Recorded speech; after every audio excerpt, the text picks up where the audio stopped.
Hello, Dr. Ott? Yeah, hopefully that's better. Okay, can you hear me now? Oh, golly, there it goes again. No, it's skipping out. But go ahead. We'll try and do the best we can.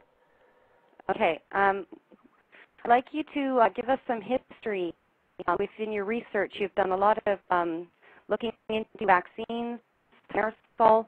It all seemed to start in the 1930s with Eli Lilly. Can you tell us about that? Well, actually, if I get your question right, it started actually in the 1800s, vaccinations, and it culminated really in the early 1900s, 1910. It reached a very high zenith at that point, and with the advent of World War I, the vaccination craze became quite the in thing to do among different nations, especially warring nations. The history of warfare, especially in the Napoleonic era, more people died of secondary infections from some minor wounds, septicemia. Typhus fever was a terrible killer of troops encamped with poor sanitation and poor food services, etc. And so the warring nations, funded by the international bankers, really thought it was a great thing to introduce a typhus fever vaccine, which they did in 1916, 1917. And when America entered the war, it wasn't a very popular thing, of course. Americans weren't really lining up to go volunteer and fight in the trenches over there in Europe, so the first conscription began, forced selective service, forced involuntary draft. And when the soldiers found themselves in the training camps, they also had another very rude surprise coming for them, forced mandatory vaccination. Many didn't know what to think, I'm sure. If you didn't take the vaccination, you ended up in the brig and were court-martialed, sentenced to hard labor, much different than it is today, I should add. And so very many, just capitulated, went in and received their vaccines.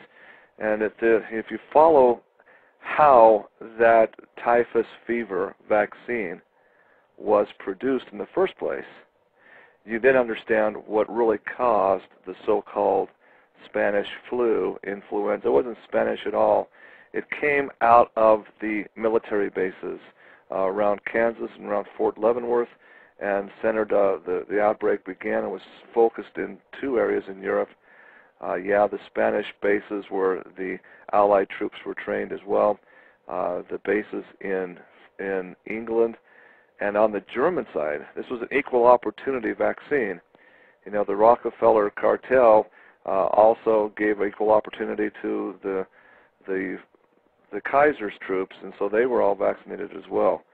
What really lost the war for the Kaiser, and if you just review the history books, the German soldiers, the German side was basically winning completely that war in France, but it was the advent of a very mysterious pneumonia type of plague sickness that hit the Kaiser's troops much harder and much more devastatingly than the Allied troops.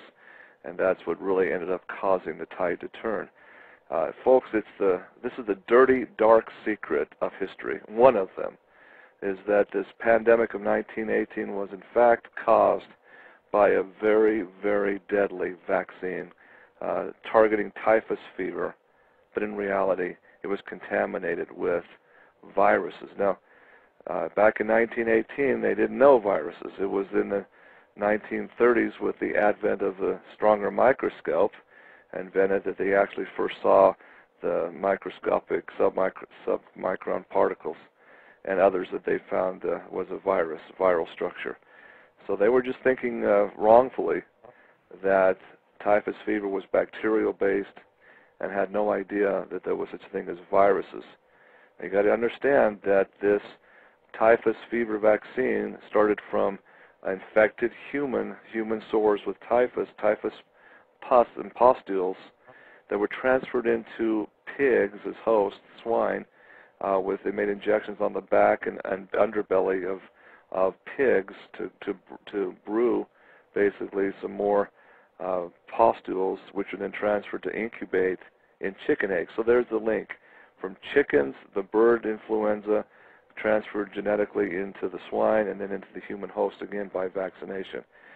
That's exactly what Dr. Jeffrey Taubenberger found out when he analyzed the deadly 1918 germ and basically weaponized it beginning in 1997.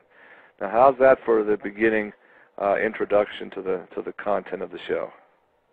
That was great. Lots of information. Thank you. So how do we tie this into now our present day pandemic that's apparently taking over the world? Can you tell us about that? What your ideas on this is?